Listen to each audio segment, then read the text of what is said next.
digamos que isso alcança uma culminação em Kant, né, com a ideia do eu transcendental. O eu transcendental é aquele posto de observação privilegiado, desde o qual você compreende não só o mundo da experiência, o mundo que lhe chegou através dos fatos, mas você compreende a própria compreensão que você tem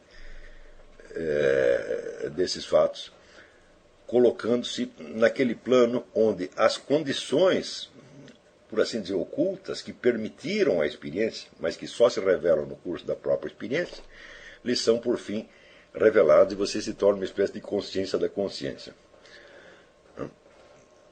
Bom, tudo isso, como eu disse, até certo ponto é inevitável. São componentes técnicos, por assim dizer, da vida intelectual.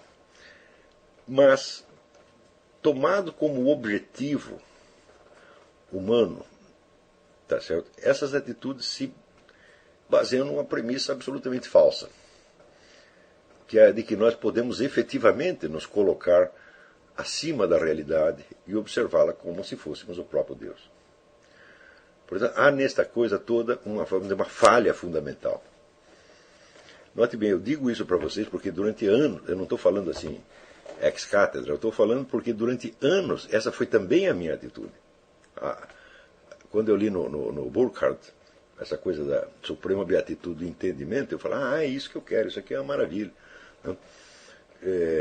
Só anos mais tarde é que eu fui compreender que aquilo se baseava numa falha existencial causada justamente pela perda da perspectiva verdadeiramente espiritual.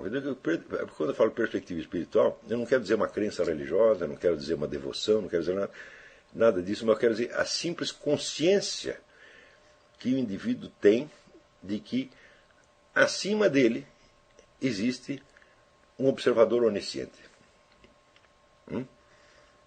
E quando você entende que existe um observador onisciente acima de você, você entende que você não será jamais esse observador onisciente. Você não pode se converter nele. O máximo que você pode é permitir que ele vá lhe revelando aos poucos aquilo que você ignorava até sobre você mesmo. Então, a hora que você descobre isto, você percebe que a busca de uma posição privilegiada, um posto privilegiado de observação, como fala o Burckhardt, é uma falácia, é uma mentira existencial. Não é uma coisa verdadeira. Nós não estamos jamais acima de nós mesmos. Tá certo? Então, nós poderíamos comparar essa atitude burckhartiana com a atitude de Santo Agostinho, onde o que ele busca é, sobretudo, a compreensão dele mesmo, tá certo? Não como ego transcendental, não como sujeito do conhecimento, mas como sujeito humano do mundo, da ação, da incerteza, do pecado, etc, etc. Ou seja, Agostinho está falando do seu eu verdadeiro, o seu eu histórico, o seu eu temporal. Não tem nenhum eu transcendental ali. Existe o narrador, que é vamos dizer, o autor da confissão, é o homem que está se confessando, e acima dele existe o observador onisciente. Não tem nenhum eu transcendental funcionando como intermediário. Não há um eu acima do eu, você está entendendo? O único eu que tem acima do eu é o eu de Deus mesmo, está entendendo? Então, vamos dizer, o eu transcendental é uma espécie de pseudo-deus que aparece a partir de um certo momento na história. Ele começa a aparecer, obviamente, com René Descartes. René Descartes está buscando, vamos dizer, aquele ponto de apoio universal, onde ele possa ter certeza absoluta, tá certo? E ele encontra acredita que encontra esse ponto de apoio na consciência da consciência. Eu digo, ora, bela porcaria a consciência que você tem da sua consciência. Primeiro porque ela não é permanente. É certo? Vamos dizer, ela se dissolve, ela se apaga 5 minutos depois. Tá certo? Segundo, quando você acredita que ela é uma coisa permanente, é porque você está confundindo o seu eu verdadeiro, o seu eu histórico, que é o eu da narrativa, com a definição abstrata do eu consciente. Quer dizer, o eu consciente, o ego filosófico, por assim dizer, né? Que é vamos dizer, o eu do qual se fala nos tratados de teoria do conhecimento. Este eu, como puro conhecedor, ele de fato não existe. Ele é apenas um papel que o seu eu histórico concreto, o seu eu biográfico, representa por momentos. E se você começa a acreditar que este eu observador tem uma existência por si mesmo, você está se enganando. Tá certo? Então, ao longo da história do pensamento ocidental nos últimos 4 séculos, nós vemos um crescimento desmedido da crença nesse eu observador que vive na suprema beatitude do conhecimento, ou que, desde dessas alturas, comanda o processo histórico. Tudo isso é um processo de autodivinização, na verdade. Quer dizer, eu reconheço que sem uma parcela dessa atitude não é possível nenhum estudo. Quer dizer, sem você tentar se colocar um pouco acima do fluxo da realidade, nada se fará. Tá certo? Mas você tem que compreender que isso é apenas, vamos dizer, um exercício temporário de uma posição existencial que não é real, que ela é apenas fictícia, ela é fingida. Quer dizer, você finge que você se coloca numa posição superior para você poder observar melhor as coisas, mas você tem que saber que você está, né, você é como Minas, né, que é o negócio do ex-ministro Zé Maria Alckmin, quando foi a Revolução de 64, telefonaram para ele para saber, querendo saber onde está Minas, que daqui você está de um lado ou do outro, fala, Minas está onde sempre esteve. Então, o negócio é você saber que você está onde sempre esteve, entendeu? E você esteve exatamente no lugar histórico, temporal, concreto, onde se desenrola a sua miserável história pessoal, com todos os seus temores, os seus fracassos, os seus preconceitos, né, as suas expectativas, as suas ilusões, etc, etc, etc. E este é justamente o terreno onde o Jean Guiton diz que nós devemos cavar, como Agostinho cavou. Agostinho não procurou se colocar acima de si mesmo, mas ao contrário, procurou mergulhar na realidade concreta da sua história pessoal, sabendo que acima dele não havia nenhum eu transcendental, mas havia um observador inconsciente que não era ele mesmo. Inconsciente não, onisciente, perdão. Observador onisciente, que não era ele mesmo. Tá certo? No século XX, esta coisa do eu observador chega a um paroxismo numa escola esotérica, ocultista, que é a do George Gurdjieff. Gurdjieff ensinava que você devia desenvolver, ao lado do seu eu cotidiano, tá certo? Que ele considerava ilusório, um eu observador. Esse é um termo da escola Gurdjieffiana, o eu observador. O eu observador, ele não participa dos acontecimentos, ele não toma partido, ele não decide, ele só toma nota do que está acontecendo. Ele é totalmente neutro e observador. E ele fazia disto, isso não era uma doutrina filosófica nele, era uma prática. Quer dizer, as pessoas passavam anos se desidentificando de si mesmas e se colocando no ponto de vista de um eu observador. Tá certo? Ora, de tanto elas se identificarem com o eu observador, o eu cotidiano delas acabava se tornando irrelevante. E, vamos dizer, e toda a autoridade era transferida para um ego que nada decidia, que apenas observava. Tá certo? Então, qual é o resultado espiritual obtido com isso? A força de não tomar partido. Se o seu eu superior não toma partido e não decide nada, então é tudo absolutamente indiferente.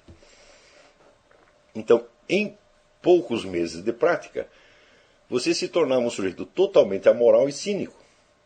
É isso que conseguia essa escola. Né? Esse é o grande resultado espiritual obtido. Tá certo? Ao ponto que, se você tivesse, digamos que, matar a sua mãezinha, tá certo? O seu eu observador observaria aquilo com a maior neutralidade. Tá certo? Então, esse pretenso exercício espiritual, que supostamente iria elevar as pessoas, na verdade as estupidificava completamente. Ao mesmo tempo que estupidificava, lhes dá uma sensação de poder extraordinária, porque elas tinham se retirado para a esfera superior da suprema beatitude do conhecimento. E os acontecimentos humanos agora para eles eram tão neutros quanto, vamos dizer, a vida de um formigueiro, tá certo? Ou uma comunidade de baratas. Você começava a olhar não só ao seu eu concreto, mas os demais eus concretos, como se fossem pequenas criaturinhas que se agitavam num mundinho insignificante enquanto você pairava nas alturas da pura observação. Eu não posso negar que, sob este aspecto, Gurdjieff era um legítimo herdeiro de Kant e Descartes. Quer dizer, embora ele fosse um camarada que vinha do Oriente, ele estava, né, levando às suas últimas consequências uma tradição filosófica ocidental. Muito bem. Quando você se coloca do ponto de vista deste eu superior, eu transcendental, eu observador, ou qualquer porcaria dessa, o objetivo do seu conhecimento, dos seus estudos, da sua vida intelectual, é chegar a um conhecimento da objetividade do mundo, tal como vista, por assim dizer, de fora e de cima. Tá certo? Só que acontece que este mundo, tal como você o vê, ele, por definição, não existe. Por quê? Porque você, na realidade, você jamais esteve na posição deste observador. Este é apenas um papel que você está desempenhando. E uma das coisas curiosas do Gurdjieffismo era precisamente que ele dizia aos discípulos: vocês têm uma infinidade de eus. Nenhum deles vale nada. Tudo isso aí é ilusão. Tá certo? Eu digo, bom, isso pode até acontecer. Tá certo? Porém, o eu observador é certamente mais fictício do que todos eles. Porque ele é criado premeditadamente. Tá certo? Ele é um papel que você desempenha e você passa a acreditar nesse papel. Ora, quando você acredita que o seu verdadeiro eu, tá certo, é este personagem fictício que está lá nas alturas observando tudo, tá certo, e que aquele seu eu histórico concreto que decide, que sofre, que teme, etc., é irreal, então aí é que você está no suprassumo da irrealidade, porque você está negando a própria substância da sua história. Você está totalmente alienado. Você está fazendo a anticonfissão. Está entendendo? Ou seja, enquanto Agostinho buscava penetrar o mais profundamente na realidade da sua existência temporal e histórica, e confessar-se autor de seus atos, mesmo mínimos, mesmo atos desconhecidos, mesmo atos puramente interiores, não puros pensamentos que ele tinha, e reunir tudo isso e dizer: eu sou isso, eu fiz isto, eu assumo a responsabilidade disso. Enquanto Agostinho fazia isso, os kantianos e gurdjieffianos estavam negando tudo isso e dizendo: não, eu sou um ser superior, eu estou observando tudo desde cima, e toda esta miséria humana minha é irreal. Está entendendo? Então, isso tudo é uma fuga à condição humana. E nós não podemos negar que isso aí tudo, no fundo, tem uma inspiração gnóstica, evidentemente. Quer dizer, a recusa da realidade, a recusa da condição encarnada, a recusa da condição histórica, temporal, humana, com toda a sua fragilidade e miséria, é uma característica do gnosticismo. O gnóstico é um sujeito que não está aguentando o mundo, então ele finge que ele está acima do mundo. Tá certo? Um pouco na base do senta que o leão é manso. Tá entendendo? Quer dizer, como você... Né, vocês sabem a história, já contei aqui, né, como os seus escrotos estão ali apertados entre duas tábuas, tá certo? Você finge, né, que nada está acontecendo, você não quer que as pessoas levantem para não espremer os seus bagos ainda mais, então você senta que o leão é manso. Então você está se levando à suprema beatitude do conhecimento, tá vendo? Está mostrando que você é superior a toda aquela correria, miséria, gritaria em torno. Então, tudo isso, eu me encantava com essas coisas quando eu era jovem. Tá? Eu me encantei com Kant, me encantei com Gurdjieff, essa coisa toda. Né? Me encantei com místicas orientais, né? Yoga, etc. E hoje eu percebo o coeficiente de alienação que existe em tudo isso é prodigioso. E, por outro lado, a atração que isto exerce sobre as pessoas pode ser uma das principais fontes de inspiração da vocação intelectual. Quer dizer, o sujeito vai estudar para ele se sobrepor a esta, vamos dizer, a este rio, tá certo, de misérias, tormentos e sofrimentos humanos, tá certo, e se elevar à suprema beatitude do conhecimento. Então, desde logo, o princípio número 1, tá certo, da ética da vida intelectual é: cave onde você está. Essa é uma forma de Jean Guiton, tá certo? E o cavar onde você... Quem nos deu a lição de cavar onde você está é exatamente Agostinho. Porque ele percebeu o seguinte, que a realidade da vida concreta, por mais modesto, humilde, até humilhante que seja, é um negócio precioso. Por quê? Porque ela está acontecendo mesmo. Ela é uma realidade, ela não é um pensamento que você teve. Veja, mesmo os pensamentos que você pensou, você os pensou realmente. Uma coisa é o pensamento considerado no seu conteúdo. Tá certo? Outra coisa é o pensamento considerado como um acontecimento da sua vida interior. No dia tal, às tantas horas, eu pensei tal coisa. Né? Então, essa coisa do Agostinho de assumir a realidade concreta da sua vida pessoal, biográfica, temporal, tá certo? Isso aqui é um tesouro para a vida intelectual. Por quê? Porque esta vida histórica biográfica, ela efetivamente aconteceu, ela não foi inventada. Então ela te dá uma base de realidade. Estão compreendendo? Você tem um material que, por assim dizer, não veio de você, que veio da realidade. Então você ali, você está, como diz, você está pisando a terra firme. E isto vai ser, mais tarde, vamos dizer, o critério para a aferição de todos os conhecimentos. O que quer que você pense, ou creia, ou imagine, mas que não tenha raiz nessa individualidade concreta, histórica, temporal, é falso. É falso porque não é seu. É um teatro mental que você está vivendo. Claro, nós temos... O teatro mental é um dos grandes recursos do conhecimento humano. Tá certo? Eu mesmo recomendei que, ao ler vários autores, você se os incorporasse, por assim dizer, como papéis que você está representando. Um pouco de acordo com a técnica do Stanislavski, Konstantin Stanislavski, de você se identificar profundamente com o personagem, buscando os pontos de convergência entre o sentimento seu e o sentimento dele. Quer dizer, onde e quando você sentiu igual aquele personagem, ou se não sentiu exatamente igual, buscar um análogo. Né? Então, eu mesmo recomendei isso, então eu sei que o teatro mental é um instrumento indispensável do aprendizado.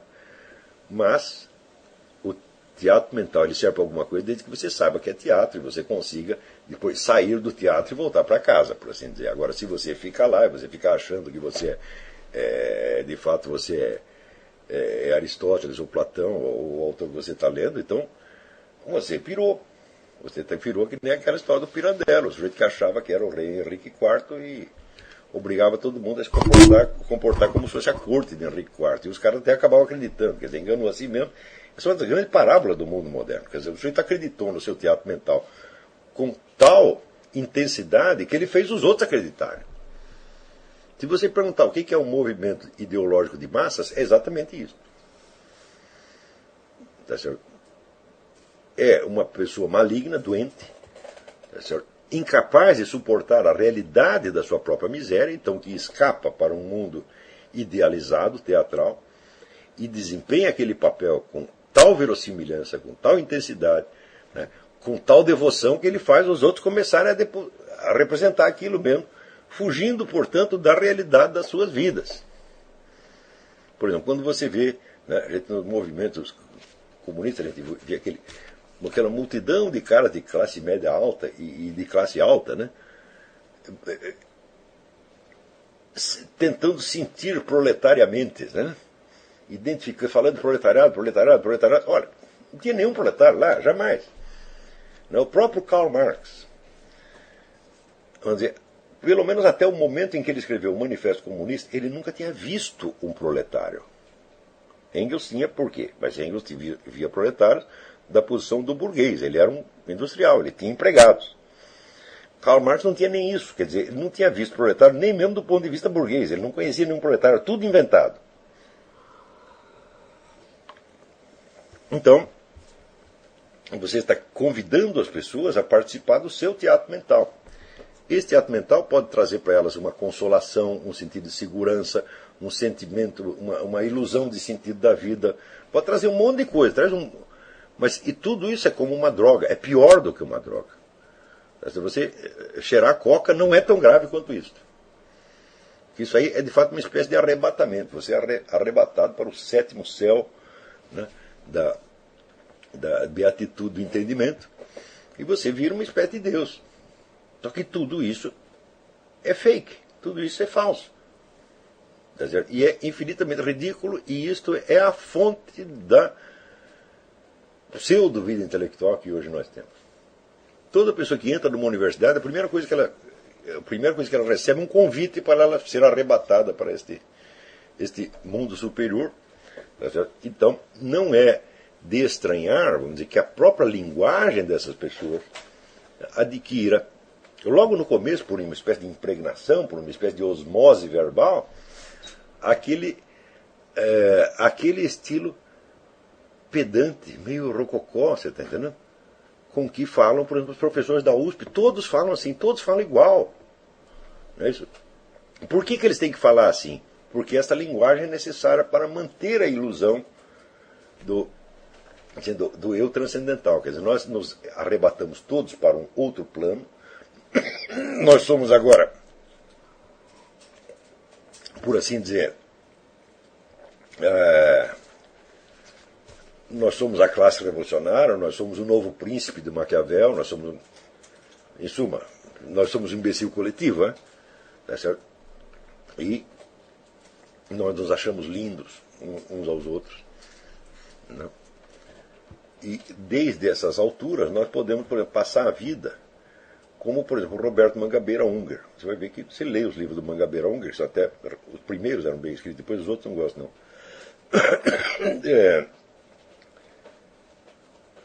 Eu nunca li uma linha do Mangabeira Unger que se referisse a nada.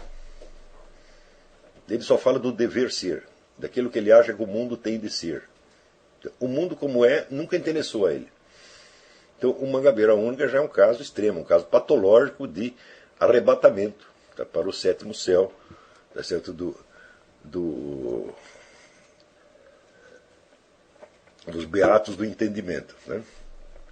Para ele já nem existe mais a realidade, só existem os ideais do Mangabeira Unger, que, né, este mundo mal, aos quais este mundo mal não se curva, lamentavelmente.